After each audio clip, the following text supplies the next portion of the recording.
अज्ञम पंडितमानिनम, अज्ञम पंडितमानिनम यानी देवराज इंद्र कहता है भगवान को कि बहुत बड़ा पंडित बनता है अपने आप को, सारे गोकुल वासियों को उल्टा सीधा समझा करके और गोवर्धन का पूजा करा दिया। तो सत्य है भाई, उनसे बड़ा पंडित कौन है, उनसे बड़ा कर्मकांडी कौन है, जिनकी विद्या को, भगवान के विद्या को बड़े बड़े पंडित समझ करके स्तब्ध रह जाते हैं। भगवान कृष्ण ने 64 दिनों में अपनी पूरी विद्याएं को ग्रहण कर लिया था। तो इनसे बड़ा पंडित कौन है? तो देवराज इंद्र तो भला कह रहा है, लेकिन सुखदेव स्वामी परीक्षित को यही होता है भक्त की विशेषता, बुराई में भी अच्छाई को ढूंढ लेना। और जो भक्त नहीं होते हैं वो अच्छाई में भी बुराई ढूंढने का प्रयास करते हैं। बोलिए भक्त वत्सल भगवान की जय। भक्त को क्या चाहिए? भक्त को चाहिए कि हर एक व्यक्ति के अंदर भगवान का दर्शन करे। 3 प्रकार के भक्त होते हैं, उत्तम, मध्यम और निम्न। उत्तम भक्त कौन है? पहले नीचे से समझो। निम्न भक्त कौन है? जो भगवान के मंदिर को जब तक देखे, जैसे मंदिर में गए तभी भगवान याद आए, मंदिर में गए तभी भगवान याद आए, कथा में गए तभी भगवान याद आए, भगवान के फोटो को देखे तभी भगवान याद आए। ये निम्न कोटि का भक्त है। और मध्यम कोटि का भक्त कौन है? जो दर्शन मूर्ति में कर रहा है, जो दर्शन मंदिर में कर रहा है, वही दर्शन पंडितों में करना शुरू कर दे, वही दर्शन साधु महात्माओं में करना शुरू कर दे, तो ये जान जाइए कि मध्यम कोटि का भक्त है। और उत्तम कोटि का भक्त जो दर्शन मंदिर में कर रहा है, वही दर्शन साधु महात्मा पंडितों में कर रहा है, और वही दर्शन संसार के हर एक जीव में कर रहा है, तो समझ जाइए यही परमात्मा का उच्च कोटि का भक्त है। जैसे गोस्वामी जी उच्च कोटि के भक्त थे, उन्होंने लिखा है, सिया राम मैं सब जग जानी, यानी पूरे संसार को क्या कह रहे हैं? सीताराम, सिया राम मैं सब जग जानी, अपरो प्रणाम जुग जुग पानी। यानी पूरे संसार के हर एक प्राणी को प्रणाम कर रहे हैं। कौन? गोस्वामी तुलसीदास जी।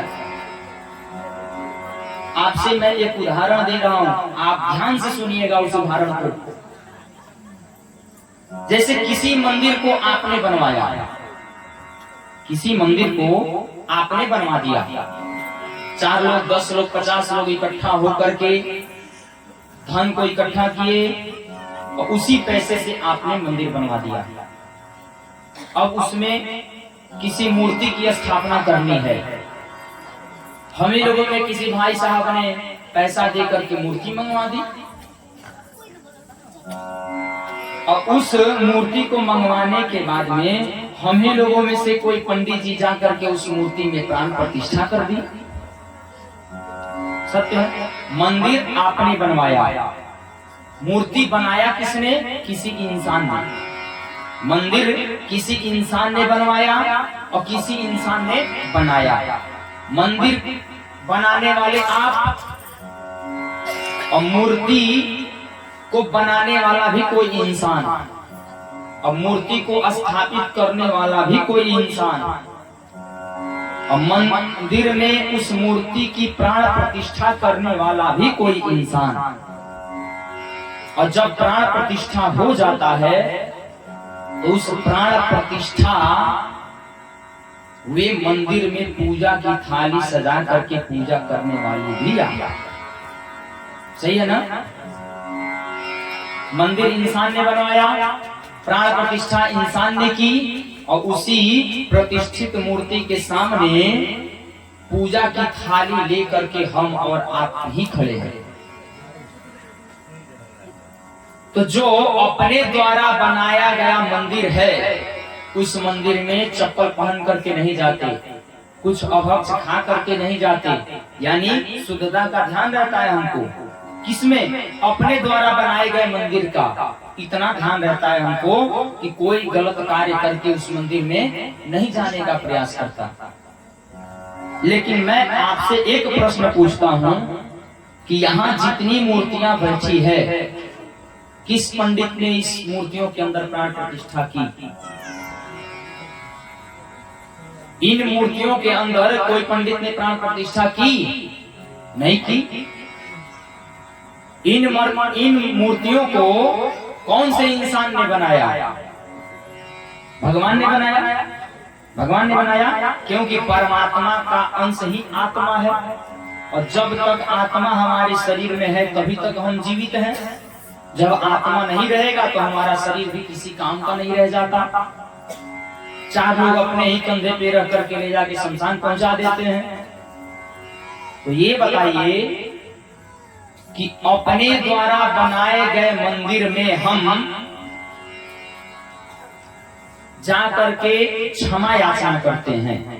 अपने द्वारा बनाए गए मंदिर में जा करके हम क्षमा याचना करते हैं, लेकिन भगवान के द्वारा बनाए गए मूर्तियों से हम छल करते हैं, चोरी करते हैं, पाखंड करते हैं, द्वेष करते हैं और एक दूसरे के प्रति दंभ की भावना भी रखते हैं।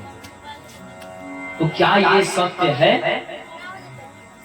और भगवान के द्वारा बनाए गए मूर्तियों के साथ में हम छल कपट की भावना रखते हैं और अपने द्वारा बनाए गए मंदिर में जाकर के क्षमा याचना करते हैं कि प्रभु हमारे सारे पापों को आप समाप्त कर दो। तो क्या ये हो सकता है? कहने का मतलब ये है मेरा कि अपने आप को इतना सरल बना लो कि हमसे किसी भी प्रकार का द्वेष किसी व्यक्ति से न रहे। बोलिए भक्तवत्सल भगवान की। वहीं आज इंद्र कह रहा है भगवान को कि बहुत अपने आप को पंडित बनता है, जो ज्ञान बता करके गोकुल वासियों को कह दिया कि गोवर्धन का पूजा कर लो, लेकिन उसको पता नहीं है अभी वो माखन मिश्री खाने वाला चोर छलिया कृष्ण आज मेरा पूजा नहीं होने दिया। मैं बताऊंगा इसको। भगवान तो अंतर्यामी है, मन ही मन समझ जाते हैं। देवराज इंद्र क्या कह रहा है? देवराज इंद्र ने सारे मेघमंडलों को बुलाया और बुला करके सबको कह दिया कि जाओ गोकुल में इतना बरसात कर दो, इतना बरसात कर दो कि जिस बरसात की वजह से पूरा ब्रिज मंडल और गोकुल जलमग्न हो जाए। पूरा गोकुल ब्रिज मंडल जलमग्न हो जाए। सारे मेघमंडल आ गए। मेघमंडल आए, गर्जना होने लगी, बरसात होने लगी, बिजली कड़कने लगी।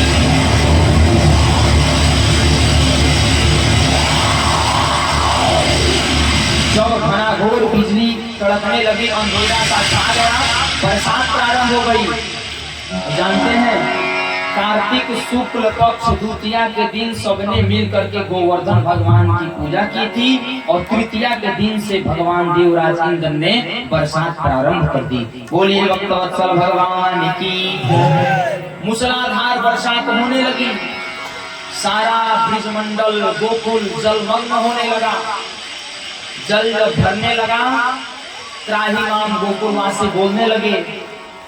आकर के नंद भवन के सामने सबके सब खड़े हो गए।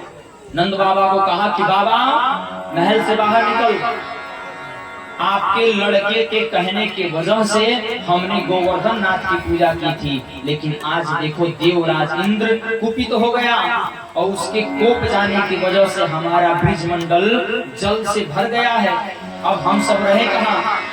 हमारी सारी सामग्री पानी में बहती जा रही है। नंद बाबा ने कहा कि जिसके कहने से हम सभी लोगों ने गोवर्धन की पूजा की थी, उसी के पास जा करके उसका उपाय पूछते हैं कि क्या बताता है। कन्हैया आए, कन्हैया ने कहा कि सुनो, जिसकी पूजा हम सब ने की थी उसी के छत्र छाया में चलते हैं और उसी के छत्र छाया में चल करके और उन्हीं से चरण शरण ग्रहण कर लेते हैं। उन्हीं के पास चलते वहीं कुछ अपना उपाय बताएंगे। जिस गोवर्धन भगवान की पूजा हम सब ने की थी वही कोई उपाय बताएंगे। सारे लोग चले गए कहाँ? गिरिराज महाराज के पास में, गोवर्धन नाथ के पास में। और गोवर्धन नाथ के पास में गए। ये जो साड़ी आप लोग लेके आ रहे हैं अपने पास रखे रहिए, अपने पास रखे रहे। जब पूजा होगा उस समय अपना अपना साड़ी लेकर के लोग आएंगे पांव पूजी करने के लिए। बोलिए भक्तवत्सल भगवान की। जो सामग्री आप लोग जो बताया गया है उसको अपने पास में रखे रहिए। जब आखिरी में भगवान का विवाह होगा तो अपने हाथ से ला करके वहाँ पांव पूजी करिएगा और वहीं चढ़ाइएगा। बोलिए भागवत भगवान की। सभी लोग पहुँच गए गोवर्धन भगवान के पास। गोवर्धन भगवान के पास गए। सबने कहा कि बताओ कन्हैया और क्या किया जाए, बरसात को रुकने का नाम नहीं ले रहा है, रहने का जगह नहीं बचा है, कहाँ रहा जाए। भगवान ने कहा कि सुनो, सब मिल करके इस गोवर्धन को उठाओ। सबने कहा उरे कन्हैया पावरा हो गया है क्या? ये 7 कोस का पहाड़ और तू कह रहा है कि सब मिल करके उठाओ? भांग वांग खा करके तो नहीं आया है? कन्हैया ने कहा कि सुनो, पहले सब मिल करके उठाओ तो सही। भगवान के कहने से सारे ब्रजवासियों ने हाथ लगाया और हाथ लगाने के बाद में भगवान बड़े सहजता के साथ गिरिराज महाराज को उठाते हैं और उठाने के बाद में अपनी कनिष्ठिका उंगली पे रखा। बोलिए गिरिधर भगवान की जय, गोवर्धननाथ भगवान की जय, कृष्ण कन्हैया लाल की जय। भगवान ने 7 कोस के पहाड़ को अपनी कनिष्ठिका उंगली पे धारण कर लिया। जिस समय भगवान की अवस्था भी 7 साल की थी। 7 साल के कन्हैया 7 कोस का गोवर्धन पहाड़ और 7 दिन और 7 रात तक भगवान ने अपने कनिष्ठिका उंगली पे धर रखा। बारिश रुकने का नाम नहीं ले रहा है, बरसात हो ही रही है। बरसात 1 दिन हुआ, 2 दिन हुआ, 3 दिन हुआ। सारे ग्वाल कहने लगे कि उरे कन्हैया, हम सभी लोग मिलकर के इस गोवर्धन नाथ को उठाए हैं। जा कंधा थक जाए तो जा कंधा का टेक लगा ले। जो डंडा लिए हैं ये डंडा से हाथ दुख जाए तो दूसरे डंडे को पकड़ ले। लेकिन तुझे मैं देख रहा हूँ कि 7 दिन से अपने एक कानी छोटी वाली उंगली सटा करके रखा है। तू क्या सोचता है कि तेरे वजह से ये गोवर्धन रुका हुआ है? जा तू भी आराम कर ले। भगवान ने कहा कि ये बताओ, मैं जा करके अगर आराम कर लूं तो तुम सब इस गोवर्धन भगवान को रोक पाओगे क्या? सबने बहुत उल्टा सीधा कहा कि ये देखो 7 साल के नंद को छोरो को, जो छोरा अभी दूध का दांत भी नहीं टूटा और कह रहा है कि हम सब रोक पाएंगे क्या? लग रहा है जैसे इसी के वजह से गोवर्धन टिका हुआ है। अरे जा आराम तो कर ले, तू थक गया होगा, 3 दिन से उंगली खड़ा किए रखा है। भगवान ने कहा अच्छा तो लो मैं आराम करने के लिए जाता हूँ। जो भगवान ने अपने उंगली को नीचे किया सबके डंडा चटाचट टूट गए। ज्यों डंडा टूटा सब चिल्लाए उरे कन्हैया संभाल लेना। भगवान ने त्यों अपनी उंगली उठाई और गिरिराज भगवान को स्थापित कर दिया। अब सबके डंडा टूट गए। सब लोग नृत्य खड़े हैं। सबने कहा कन्हैया इस 7 कोस का पहाड़ तू अकेले अपने कनिष्ठिका पे धर रखा है। भगवान ने कहा कि जी मैंने ही धर रखा है। अब सारे ब्रजवासी गोकुलवासी ये समझ गए कि सच में ये कन्हैया भगवान है। अब भगवान मन ही मन ये सोचने लगे कि आए थे हरि भजन को ओटन लगे कपास। जिस लीला को संपन्न करने के लिए मैं यहाँ आया था, अगर ये ब्रजवासी ये समझ गए कि मैं भगवान हूँ तो ये हमारे साथ में तो उठेंगे बैठेंगे नहीं। सारे गोकुलवासी कहने लगे कि तू भगवान है, तेरे साथ में मैं खेलूंगा नहीं। क्यों? क्योंकि पता नहीं जा गलती भगवान से बन जाए, भगवान के सामने कोई गलती हो जाए, भगवान मुझे माफ ना करें, तुमको कुछ उल्टा सीधा बोल दूं, शब्द में कोई ऐसा वाणी बोल दूं जिससे भगवान को तकलीफ लग जाए, तो मुझे तो दिक्कत हो जाएगा। 7 दिन के बाद देवराज इंद्र मेघ मंडल के पास में पानी पूरा खत्म हो गया, लज्जित होकर के भग गए। सारे मेघ मंडल पलायन कर गए। जब सारे मेघ मंडल भग गए तो देवराज इंद्र को लज्जा आई और सुरभि नाम के गाय को लेकर के देवराज इंद्र आए और आकर के भगवान की स्तुति करने लगे। कृष्णाय वासुदेवाय हरे परमात्मने प्रणपाक्लेशनाशाय गोविंदाय नमो नमः। भगवान आप तो अंतर्यामी हैं और पिता के सामने अगर कोई पुत्र गलती कर दे तो पिता अपने बच्चे को माफ कर देता है। प्रभु मैं बालक हूँ आपके सामने, आपको जगत के पिता हैं और आपके सामने अगर आपका बच्चा आपको समझने में भूल कर गया तो क्या इस बच्चे को माफ नहीं करोगे? भगवान के 10 श्लोकों में देवराज इंद्र ने स्तुति की और जानते हैं सुरभि गाय को लेकर के देवराज इंद्र आए थे। सुरभि गाय को लेकर के देवराज इंद्र आए थे भगवान की स्तुति करने के लिए। भगवान प्रसन्न हो गए। क्यों? अगर किसी अधिकारी से मिलने के लिए आपको जाना है तो उसके परिचित का व्यक्ति लेकर के अगर अपने साथ में जाते हैं तो आपका कार्य शीघ्रता से हो जाता है, जल्दी हो जाता है। तो भगवान तो गोपाल हैं, गोपाल है ना, तो भगवान गोपाल हैं, गाय की रक्षा करते हैं, गाय का पालन करते हैं, इसलिए देवराज इंद्र अपने साथ में गाय को लेकर के आते हैं। क्यों? क्योंकि भगवान गाय को देख करके अपना गुस्सा को कम कर लेंगे, अपने क्रोध को कम कर लेंगे, इसलिए भगवान मेरी स्तुति स्वीकार कर लेंगे। आज इंद्र और गाय ने मिलकर के भगवान की स्तुति की और भगवान का अभिषेक किया। तब जब अभिषेक इंद्र और गाय ने मिलकर के किया तभी से भगवान का एक नाम गोविंद पड़ गया। बोलिए गोविंद भगवान की जय। भगवान ने माफ कर दिया, क्षमा कर दिया। देवराज इंद्र चले गए। भगवान सारे ब्रजमंडल वासियों को लेकर के गोवर्धन नाथ से बाहर आए, गोवर्धन को यथास्थान स्थापित कर दिया। सारे गोपाल समझने लगे कि ये भगवान है। भगवान ने कहा कि सुनो, मैं भगवान नहीं हूं। तो भगवान नहीं है तो 7 साल का छोरा, तो 7 को उसका गोवर्धन अपने कनिष्ठिका पे कैसे धर रखा? भगवान ने कहा कि सुनो, गोवर्धन भगवान ने मुझको एक मंत्र दियो रखो है। क्या मंत्र दिया है?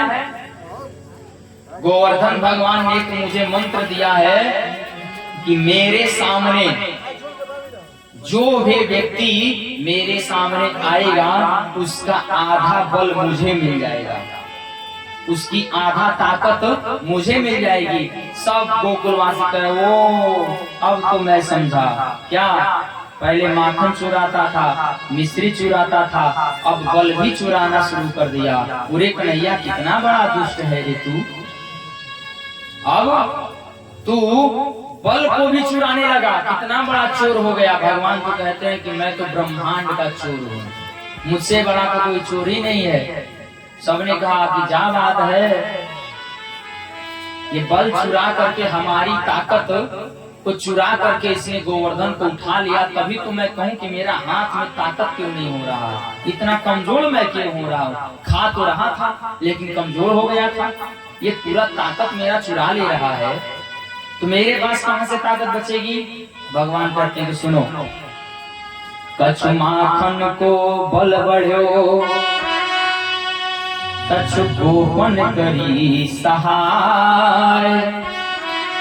श्री राधे जो की कृपा से मैंने गिरिवर लियो उठाए, मैंने गिरिवर लियो उठाए।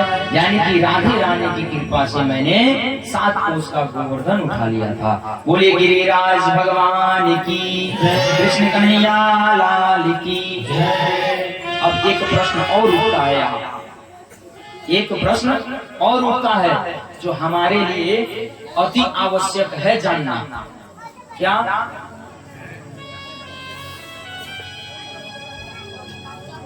भगवान के पास में वो क्षमता था कि भगवान अकेले गोवर्धन नाथ को उठा ले। सत्य है ना?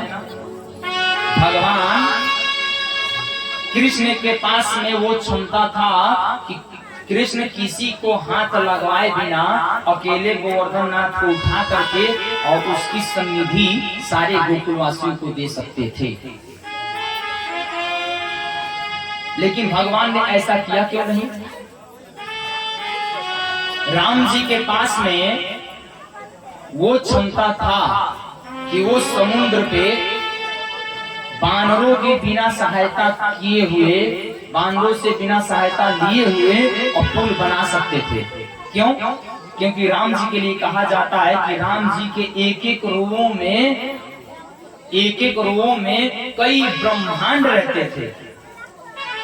एक रोवे में कई ब्रह्मांड रहते थे। और एक ब्रह्मांड में कितना होता है महाराज? भूर भुवा स्व मह जनः तपः और सत्य।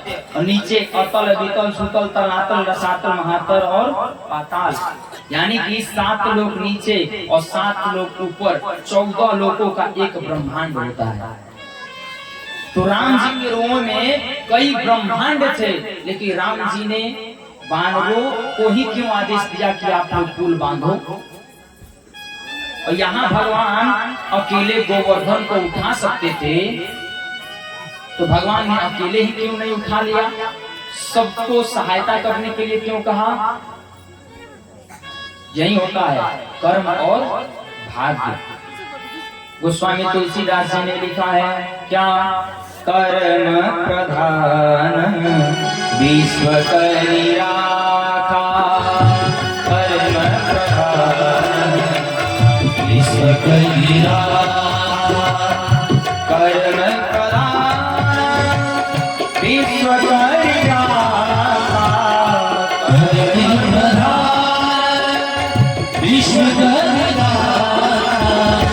जो जस करही सो तस फल चाखा, जो जस करही सो फल पाखा, जो जस करही सो तस फल चाखा, जो जस करही सो तस फल चाखा।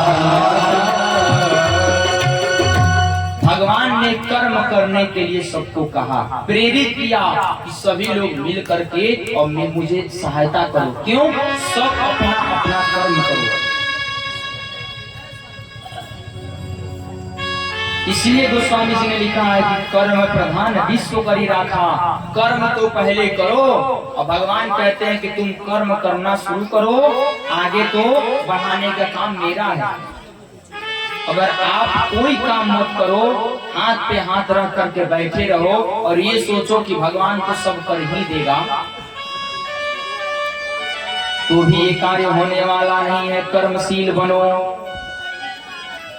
एक श्लोक आता है, आलस्य कृतो विद्या अविद्यस्य कृतो धनम, अनधस्य कृतो मित्रम, मित्रस्य कृतो सुखम। यानी कि आलस्य व्यक्ति के जीवन में अगर आ जाए तो वो व्यक्ति का जीवन मृत्यु के समान हो ही जाता है। क्यों? आलस्य जिसके अंदर है, जो व्यक्ति आलसी है, वो समझ जाइए कि दुनिया में कुछ नहीं कर सकता। भगवान यहाँ कहते हैं कि तुम कर्म करो, यानी कि तुम अपना डंडा या सहयोग करो, और तुम अगर थोड़ा सा सहयोग कर दोगे तो मैं अपना पूरा सहयोग करके तुम्हारे साथ में इस गोवर्धन को उठा करके अपने उंगली पे रख दूंगा। यानी कि पहले कर्म करने का काम आप करो, फल बाद में मैं तुम्हारे साथ में दूंगा, लेकिन कर्म तो पहले आप करो। जैसे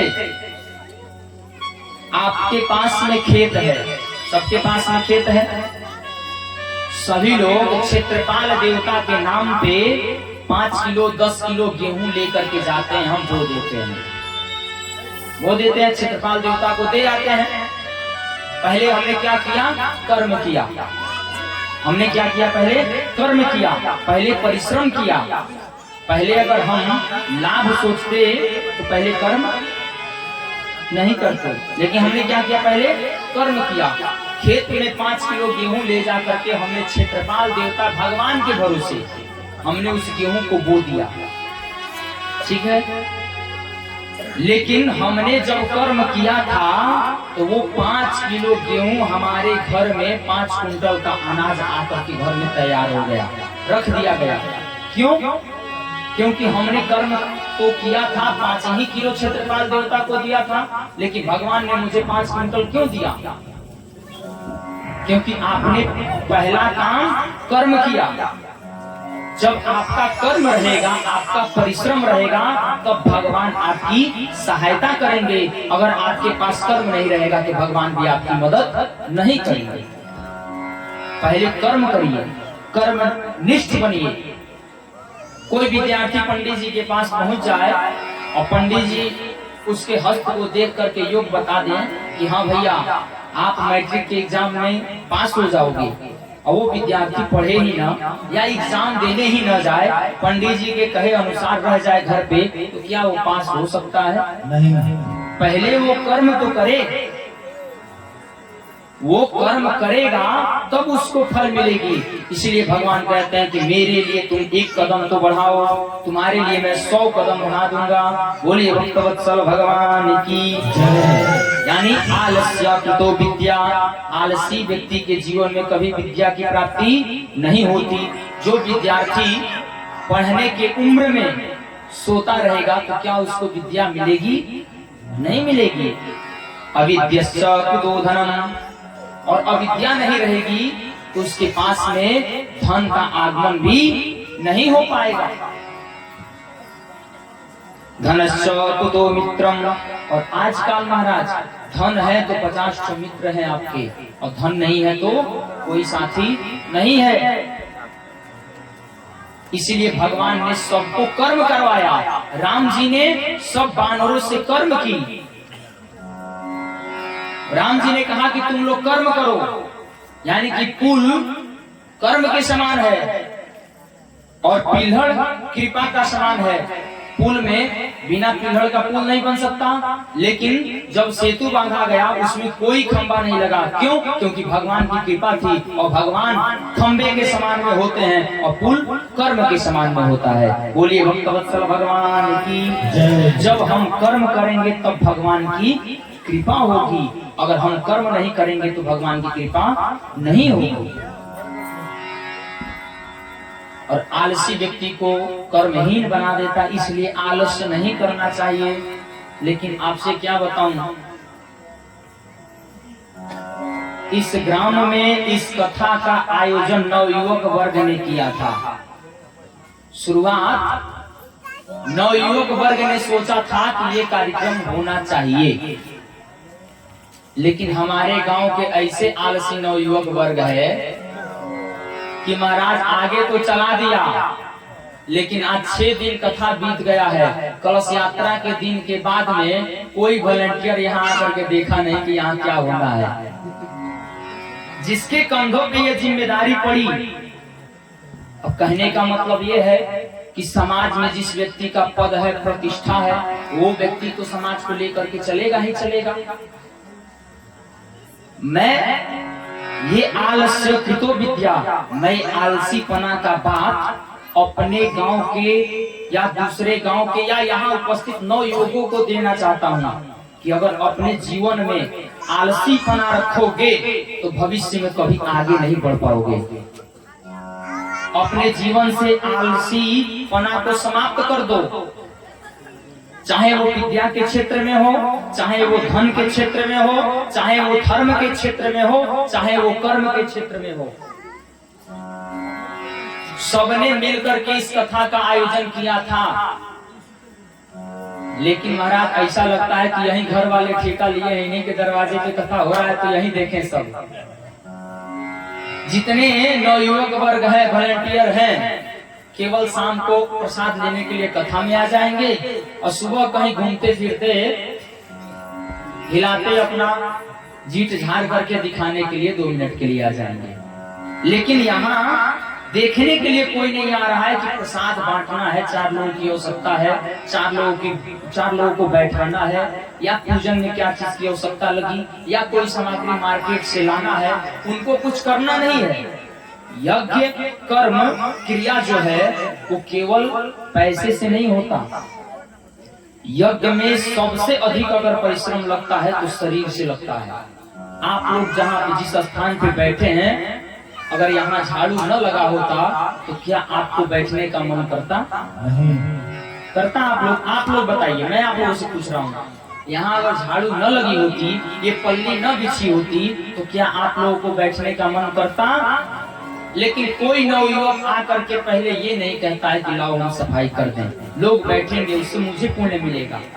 यानी कि हमारे ग्राम के नवयुवक कितना सो गए हैं। और ये आवाज केवल अपने गांव में नहीं है महाराज, इस नवयुवकों की बेइज्जती जहां तक हरम की आवाज जा रही है ना, वहां तक हो रही है। अगर शर्म हो तो कल से सुधर जाओ। अगर आप लोगों के अंदर, नवयुवकों को बोल रहा हूँ, देखिए जो हमसे श्रेष्ठ हैं उनको तो मैं कुछ कह नहीं सकता क्योंकि हमारे लिए सम्मानित हैं। और जीवन भर, मैं एक चीज बता रहा हूँ, अगर जीवन भर हमारे बुजुर्ग भार ढोते रहे तो हमारी जवानी का क्या मतलब? अगर जीवन भर हमारे बुजुर्ग भार को ढोते रहे तो हमारी जवानी का क्या मतलब है? हम नवयुवकों को चाहिए कि हम अपने पिता और दादा के कंधों से भार हटा करके अपने कंधों पे लेकर के जिम्मेदारी को समझें। आप लोगों को ये दायित्व होना चाहिए, ये संस्कार होना चाहिए। कथा में क्या मिलता है? ज्ञान मिलता है, संस्कार मिलता है कि हमको समाज में कैसे रहना चाहिए। आप लोग इस चीज पे विचार करें और थोड़ा सा भी अगर विवेक जागृत हो तो अपने आप को कल से सुधार लें। बोलिए भक्तवत्सल भगवान की जय, राधे रानी सरकार की जय। और यहाँ भगवान एक बात और कहते हैं, जो पूजा होता है, जो यज्ञ होता है, मंदिर बनता है, या कोई भी कार्य बृहद स्तर के भगवान के नाम पे होता है तो वहाँ अकेले नहीं करना चाहिए। और यही कारण है कि लोग कहते हैं कि मंदिर अकेले नहीं बनवाया जाता, उसमें किसी ना किसी का सहयोग लेना चाहिए। तो यहाँ यज्ञ हो रहा है। अगर श्री उदय कांडे जी को इतना ही शौक भागवत सुनने का रहता तो अकेले भी आयोजन करके सचिन तिवारी जी आए ही थे, इनसे कथा सुन लिए होते घर में बैठ करके। लेकिन इन्होंने इस कार्यक्रम को इतना बृहद रूप क्यों दिया? ताकि हमारे साथ में हमारे गांव का और हमारे क्षेत्र का कल्याण होता रहे, और हो रहा है। उन्होंने केवल अपने कल्याण के लिए इस कार्यक्रम में परिश्रम नहीं कर रहे हैं, केवल स्वतः उनका कोई इसमें स्वार्थ नहीं है, लेकिन आपके गांव के कल्याण के लिए वो इस कार्यक्रम में तन मन धन से जुटे हैं। चाहे किसी के पास कहने नहीं जा रहे हैं महाराज कि हम नुकसान में हैं, या शरीर से ज्यादा थके हैं, या अकेले परिश्रम करना पड़ रहा है। तो भगवान क्या कहते हैं कि कोई भी यज्ञ कर्म हम सहयोगी लेकर के करना चाहिए। इसमें सहयोगी बनेगा कौन? आप और हम ही तो बनेंगे। तो यज्ञ सबको साथ में लेकर के किया जाता है। यही कारण है कि पूरा ये सामूहिक कार्यक्रम का आयोजन किया गया। बोलिए भक्तवत्सल भगवान की जय, राधे रानी सरकार की जय। यज्ञ में हर एक व्यक्ति को सहयोग देना चाहिए। जो सहयोग देता है वो उस यज्ञ के पुण्य का भागीदार हो जाता है। चाहे वो सहयोग धन का हो, तन का हो या मन का हो, लेकिन सहयोग हर एक व्यक्ति का होना चाहिए इसमें। और आप सबके बीच में परसों इसी स्थान पे भंडारा का भी आयोजन किया गया है।